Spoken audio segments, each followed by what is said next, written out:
So you know that the enemy is going to impede on your life and try to interrupt where the Lord is calling you to. And the reason that is because the enemy, it's because the enemy wants to detain you in your progress with the Lord and the goodness of your love's value by force. So I believe that there's too many hindrances inside of a person's life that people are otherwise suggesting that that's the Lord's work. And that's the Lord's work in your life when it's just not true.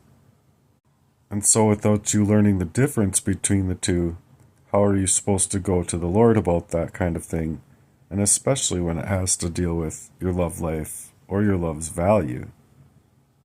As it's said to love the Lord with all thine heart, and also to protect our hearts at all costs necessary.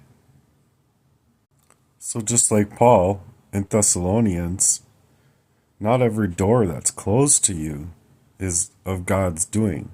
Some of it is the enemy impeding on your life.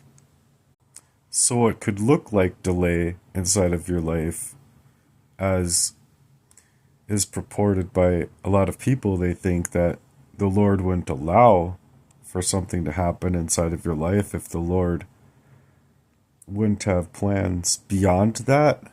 And that's not always the case.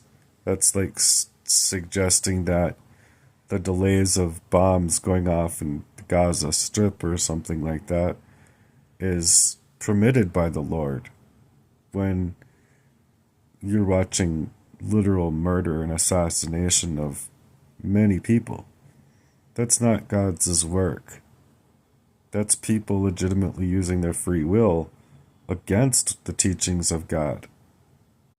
So in order to use discernment here, you first have to stop allowing yourself to believe that the enemy is going to get away with purporting to people that that's God's doing when it's simply and clearly wrong.